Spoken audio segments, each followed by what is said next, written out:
Bonjour, nous sommes en 2023, nous sommes dans le site de l'Institut Docteur Angélique et dans une série de vidéos consacrées aux commentaires de la Somme théologique de saint Thomas d'Aquin.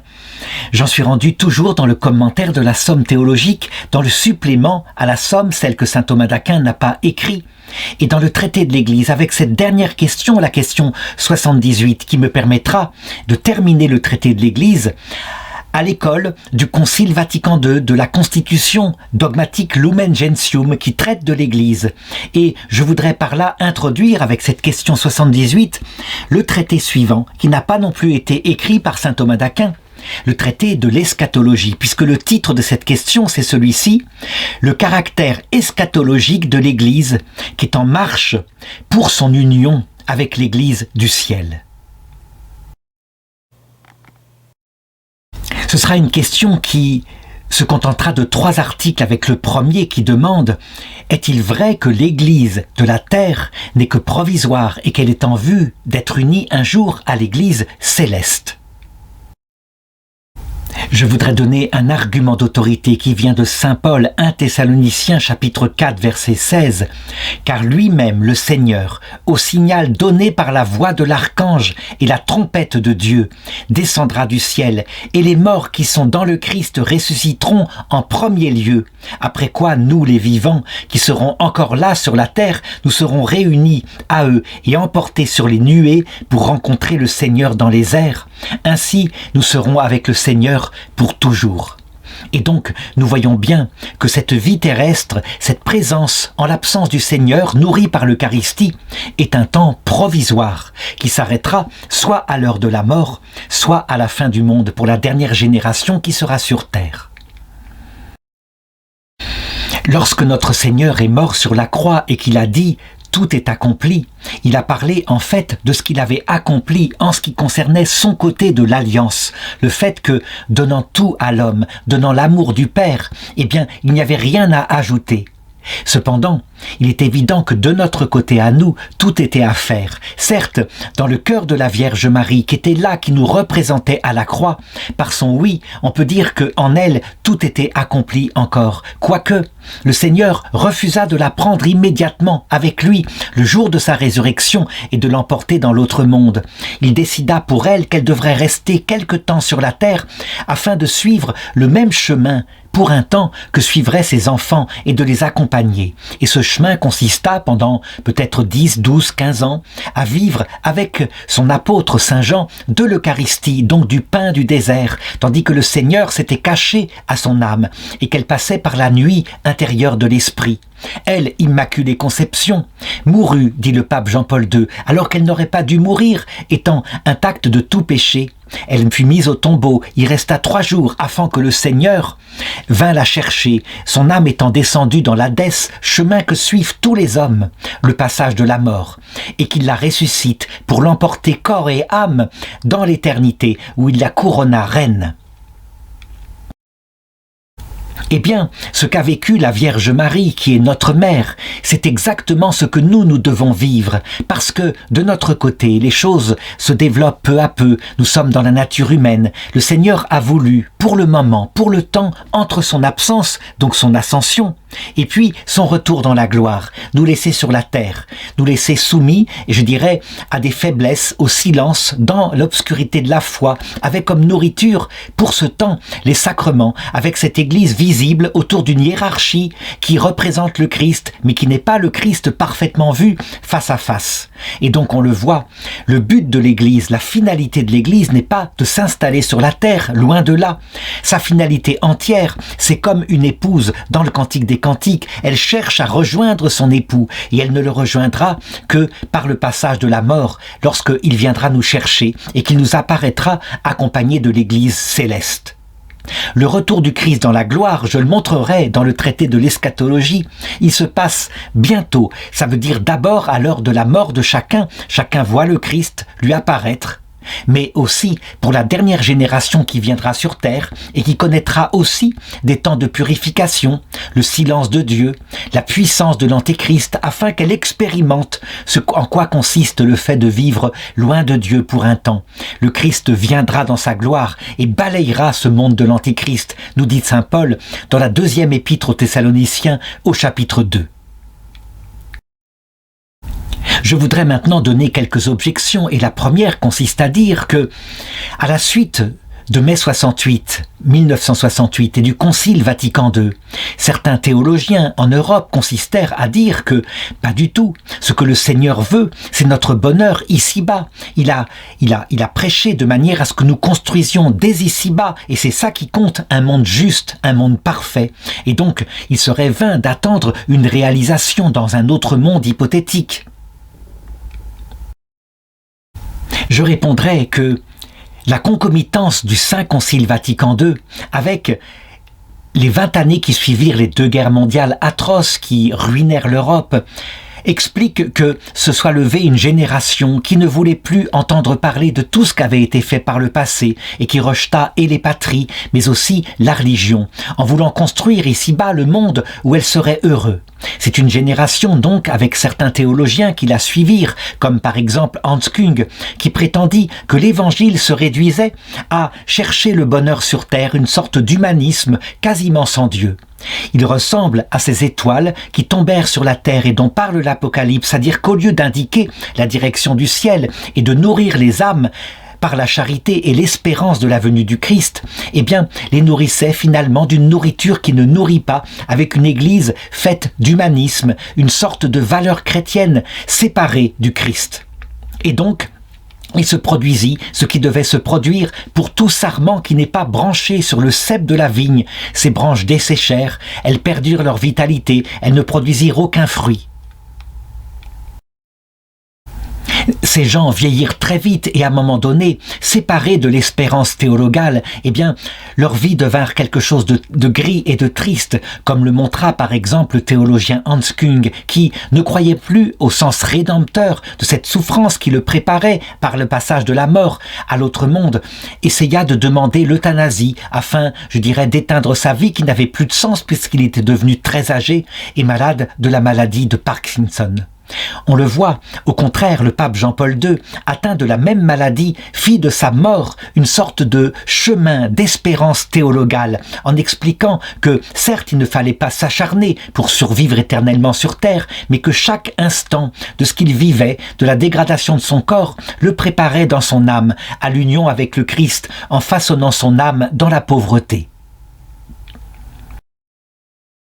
Et donc, on doit affirmer, de par cette expérience montrée au monde entier, que oui, l'Église, elle se nourrit de foi, de charité et elle vit dans l'espérance du retour du Christ. Elle ne s'installe pas sur terre. L'Église est une tente telle que nous la voyons, tandis que de l'autre côté sera la demeure éternelle, dans la vision de Dieu.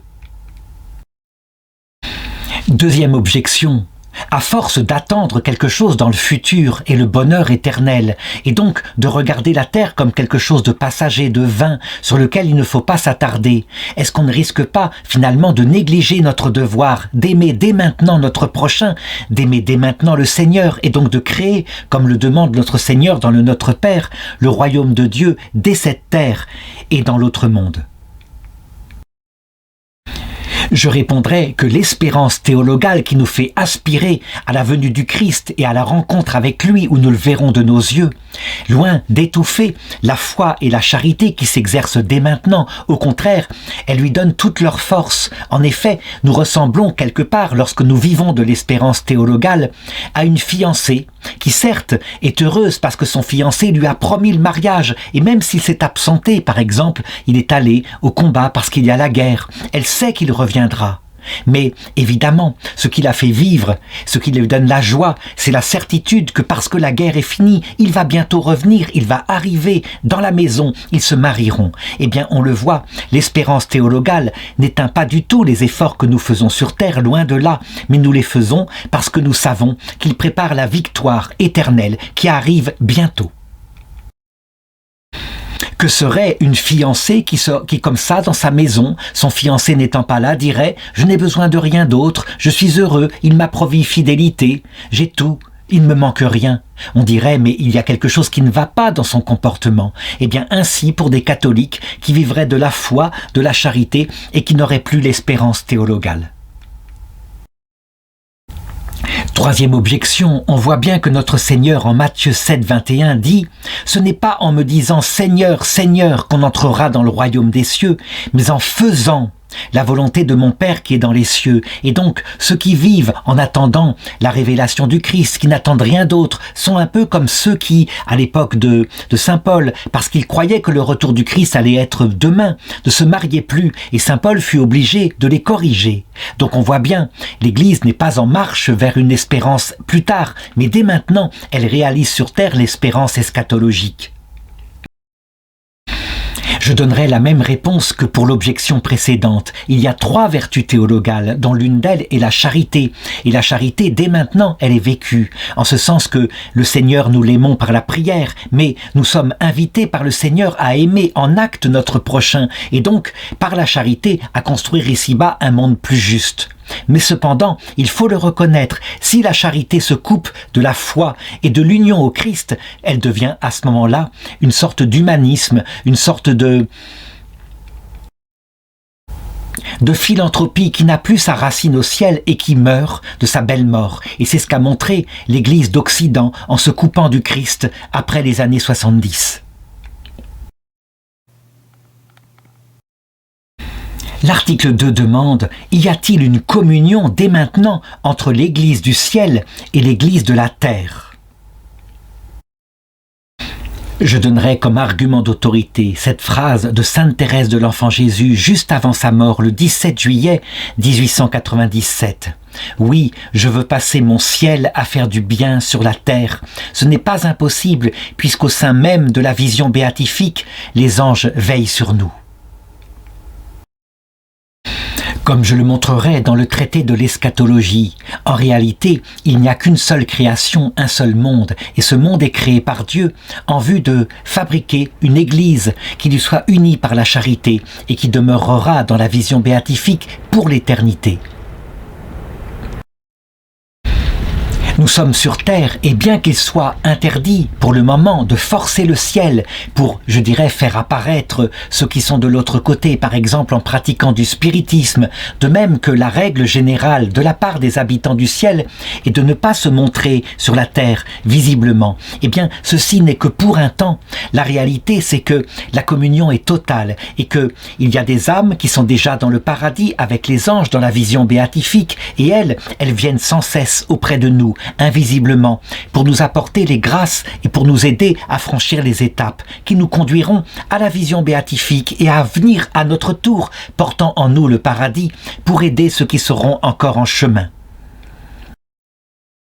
Ces liens qui se font par la charité et qui ne sont pas simplement entre les âmes de cette terre, donc de ce purgatoire particulier où est l'Église hiérarchique, mais aussi avec les âmes qui sont dans les autres purgatoires et qui constituent une part de l'Église, le purgatoire en particulier dont parle Sainte Catherine de Gênes, qui se situe après le jugement individuel, où les âmes sont certaines qu'elles entreront un jour dans la vision béatifique. Ainsi que les âmes du ciel, le lien s'appelle la communion des saints. Il fait partie du credo, il est un aspect essentiel de la foi catholique, aspect qui malheureusement a été parfois rejeté par certaines églises protestantes au XVIe siècle,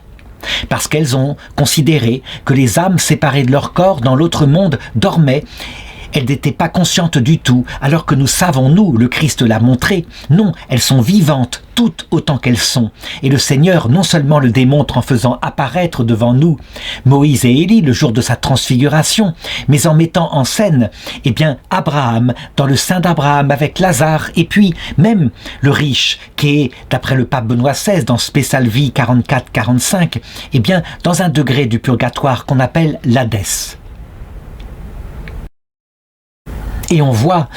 même entre eux, là, le riche en Hadès et les âmes qui sont dans le paradis provisoire, qui n'étaient pas encore dans la vision béatifique à cette époque-là, il y a une possibilité de communication et d'entraide mutuelle.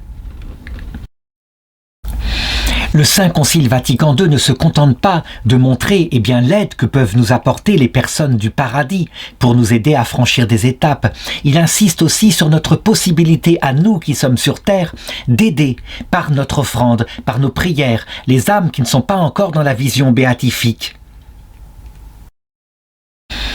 Non seulement les âmes du purgatoire, mais les âmes de la vision béatifique, offrent les mérites qu'ils ont acquis sur terre par l'unique médiateur de Dieu et des hommes, le Christ Jésus, servant le Seigneur en toutes choses et complétant en leur chair ce qui manque aux souffrances du Christ en faveur de son corps, qui est l'Église. Mais on le voit, nous-mêmes étant sur la terre, nous pouvons imiter Saint Paul et offrir les souffrances que nous vivons pour aider les âmes qui sont encore dans d'autres purgatoires ou même dans le purgatoire de la terre.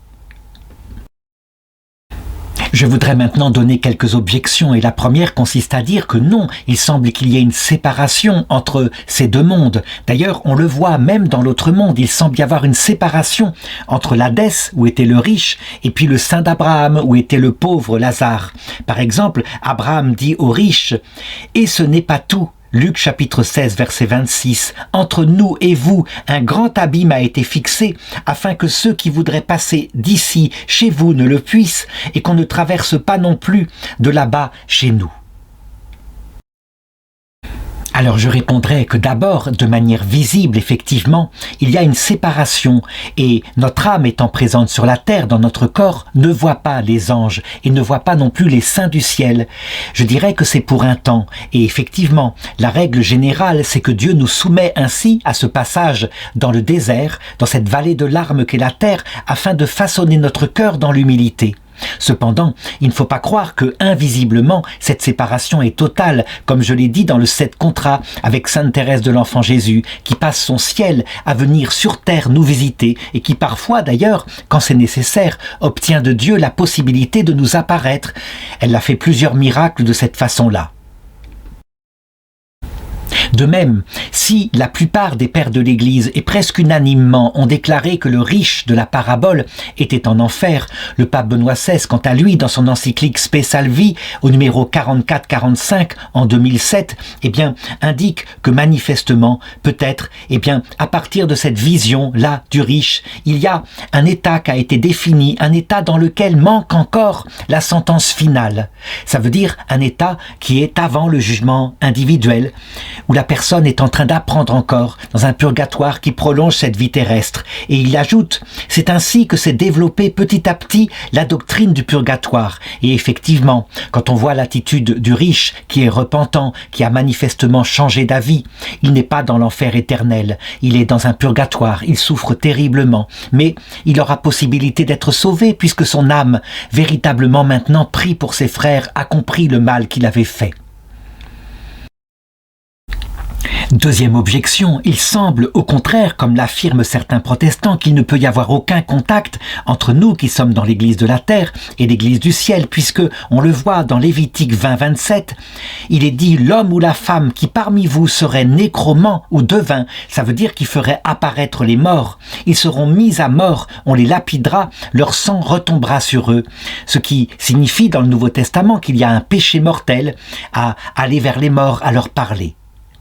Alors je dirais et je répondrai qu'il faut absolument distinguer la nécromancie qui est une évocation des morts en les faisant apparaître par un bruit, par une forme extérieure, et la prière contemplative qui évidemment se tourne vers les saints du ciel en ne les considérant pas comme des morts et sans vouloir les faire apparaître parce qu'ils sont avec le Seigneur à se confier à eux. Et dès le début de l'Église, on le voit,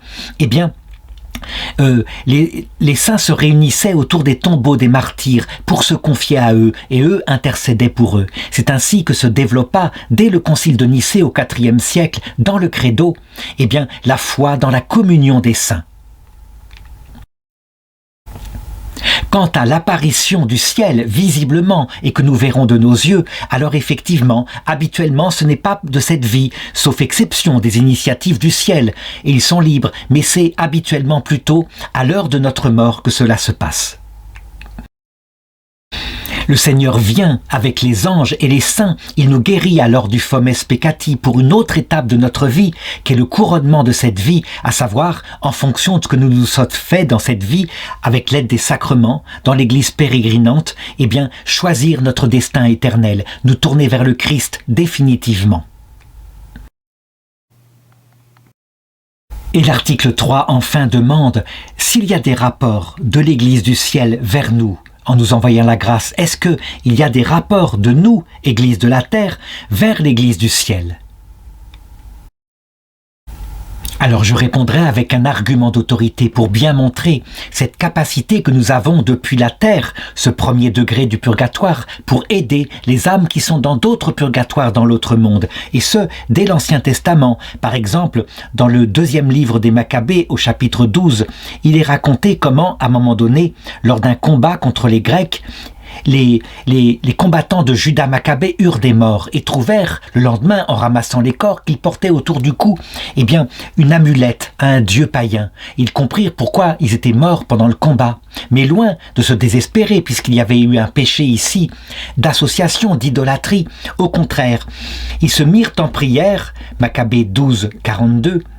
pour demander que le péché commis fût entièrement pardonné, puis le valeureux Judas exhorta la troupe à se garder pure de tout péché, ayant sous les yeux ce qui était arrivé à cause de la faute à ceux qui étaient tombés. Puis, ayant fait une collecte d'environ 2000 drachmes, il l'envoya à Jérusalem, afin qu'on offrît un sacrifice pour leurs péchés, agissant fort bien et noblement, d'après le concept de la résurrection. Et donc on le voit, dès l'Ancien Testament, au fur et à mesure que la révélation était de plus en plus précise sur la vie après la mort, on savait que depuis notre terre, nous pouvions aider les personnes qui sont dans l'autre monde. Comme j'ai commencé à le montrer dans l'article précédent, la communion des saints, elle est une communion et donc liée à la nouvelle alliance. Elle est dans un sens et dans l'autre. Ça veut dire que nous-mêmes, nous pouvons avoir une influence pour aider les personnes du ciel. Évidemment, pas celles qui sont dans la vision béatifique et qui n'ont pas besoin d'aide. Par contre, elles nous aident parce que, contemplant la propre vie qu'elles ont eue, ces saints nous stimulent pour que nous augmentions notre ferveur et nous font désirer l'entrée dans la vision béatifique. Mais nous pouvons véritablement aider très concrètement les âmes qui seraient encore dans un purgatoire pour acquérir ce que nous savons nécessaire pour entrer dans le paradis. Non seulement la charité qui s'acquiert, eh bien, lorsque, rencontrant le Christ à l'heure de la mort, on se tourne vers lui, mais aussi pour ceux qui ont choisi le Christ, eh bien, la kénose, un cœur tout humble, parce que nul ne peut voir Dieu sans mourir à soi-même. Et donc, nous pouvons aider ces âmes-là qui ont encore des restes de péché, les aider par nos souffrances, par nos sacrifices, comme le montre d'ailleurs saint Paul, quand il dit en Colossiens 1, 24, alors qu'il souffrait beaucoup, « En ce moment, je trouve ma joie dans les souffrances que j'endure pour vous,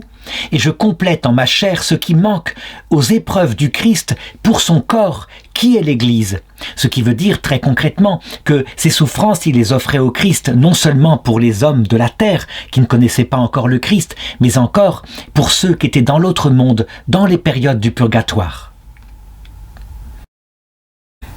Je voudrais donner maintenant quelques objections et la première est soutenue par beaucoup de protestants qui disent « Il ne peut pas y avoir contradiction dans la révélation ». Or, clairement, on le voit dans les psaumes, psaume 6, 5, il est dit « Reviens Seigneur, délivre mon âme, sauve-moi en raison de ton amour, car dans la mort, nul souvenir de toi, dans le Sheol, qui te louerait ?» Ce qui semble indiquer que, eh bien, après la mort, on perd tout souvenir, toute activité, et donc ça ne sert à rien de prier pour ces gens qui dorment et qui attendent la résurrection de leur chair.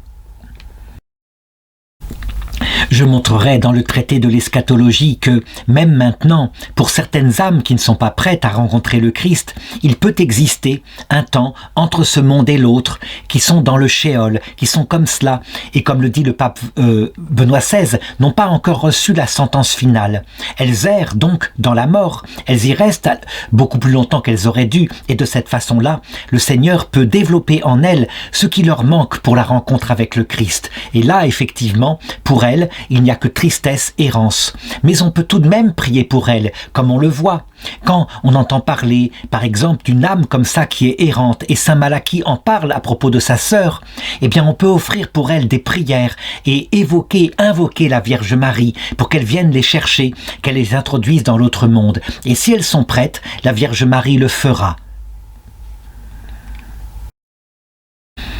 Notre attitude est absolument semblable à celle que nous aurions pour une personne qui serait emprisonnée sur la terre. Eh bien, nous devons la visiter. Si nous la laissons abandonnée pendant 40 ans sans jamais penser à elle, il y a quelque chose qui n'est pas de l'ordre de la charité. Deuxième objection, à quoi servirait-il de prier pour les morts si ils sont au purgatoire puisque nous n'avons aucun moyen, étant donné la distance et la séparation entre notre monde, là où est l'église terrestre, et l'autre monde, savoir si ces personnes sont au purgatoire ou peut-être déjà dans la vision béatifique. La réponse, c'est que la communion des saints ne fonctionne pas, je dirais, par une méthode, je dirais, de justice commutative absolue. Elle fonctionne véritablement par le fait que si, par exemple, nous prions pour quelqu'un qui n'a plus besoin de prière parce qu'il est déjà au paradis, eh bien cette personne-là, elle se sert de ses prières, de ce mérite accumulé pour l'appliquer à une autre personne qui peut-être au purgatoire a besoin d'aide et pour qui personne ne prie. C'est donc véritablement une église, comme je le dirais et comme je l'ai dit tout au long de ce traité, une église qui n'est pas seulement sur la terre, mais qui se réalise pleinement avec la totalité des personnes qui sont entre ce monde, en ce monde et dans l'autre. La communion des saints y est totale, et si nous ne la voyons pas encore, eh bien c'est parce que, pour le moment, c'est un temps de purification. Voilà, je m'arrête là, puisque je traiterai énormément en long et en large dans le traité des fins dernières qui va venir à partir du supplémentum à la somme théologique de saint Thomas d'Aquin qui est ici, dont je ne me servirai pas parce que, effectivement, on ne peut pas le garder. Il manquait à saint Thomas d'Aquin beaucoup de principes et en particulier ce repère de la foi donné par le Saint Concile Vatican II, Gaudium et Spes 22.5. Nous devons tenir que, parce que le Christ est mort pour tous, il donnera à chacun, sans exception, la possibilité d'être associé au mystère pascal. Et donc le salut sera proposé à tout homme, nous devons le tenir absolument. C'est logique, c'est un article de foi, et c'est ce que montre Jésus à la croix.